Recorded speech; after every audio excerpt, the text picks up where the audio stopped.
is Kierea. It is a tremendous honor to stand before you today and represent BYU College of Health and Social Sciences. I feel so honored and fortunate to be one in the midst of so many extraordinary students and today, college graduates. I think back to my first day at BYU, feeling excited and nervous, headed down a promising path, but not exactly sure what to expect. Similar, actually, to what most of us are probably feeling today. My plan was to graduate with a degree in communications, avoid RNs at all costs, and knock in freshman 5. If you were measuring my success tonight by the fulfillment of those goals, epic fail might be an applicable description.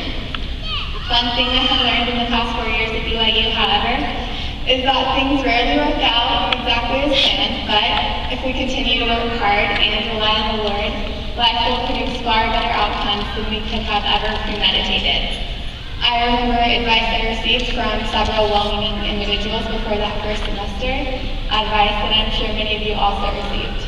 You cannot expect from yourself the same things in college as you did in high school.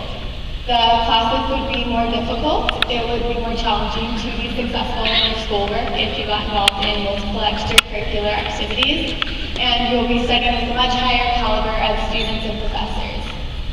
While I understood this logic, something about the advice never sat right with me. I remember at the end of my first semester receiving my transcript and looking at my solid but not stellar GPA and reminding myself what I've been told. You cannot expect from yourself in college the things you did in high school, and acknowledge myself that I did well. Then let I know to be inspired where it came to me, but I can do better. This is the message that I want to leave with you today, that you can expect great things from yourself. You may have to work extremely hard to get them, but that you can expect from yourself whatever it is that you are willing to work hard enough to achieve. My mother has been a shining example of this to me my entire life. About a month after my 6th birthday, my father passed away unexpectedly, and my mom was left alone to raise my brother and I. I don't think that anyone would have judged my mom or would have blamed her for not wanting to immediately deal with the reality of the situation. My grandpa even asked her to choose a spot anywhere in the country and offered to move there with her and help her out with living arrangements, as well as financially and emotionally through her trial. When I put myself in this situation, I think that I'd been very tempted to take his offer. I think that I would have appreciated having someone who cared about me so much willing to help me through my trial, at least while I got back on my feet. My mother, however, chose not to take the easy road and made a conscious decision to face her trial with courage. She was not only able to get through her trial, but she found a way to thrive, and she was able to be there for my brother and I and support us in every way.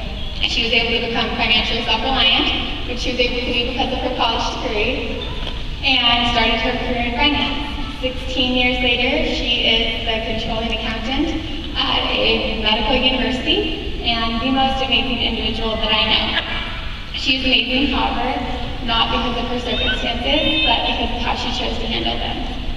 Vince Lombardi once said that leaders, and I would like to add great individuals, are made. They are not born. They are made through hard effort, which is the price which all of us must pay to achieve any goal that is worthwhile.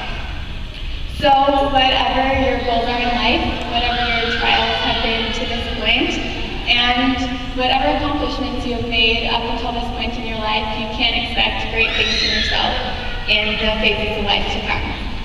Today, however, is a day to reflect upon our journeys and commendable achievements during our past 4 years at BYU. We are also gathered here to give thanks to those whose support made our accomplishments possible.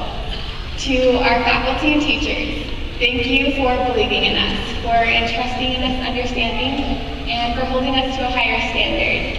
Thank you for the expertise you have shared and the life lessons you've taught us. Your example and your voice will guide us throughout our lives.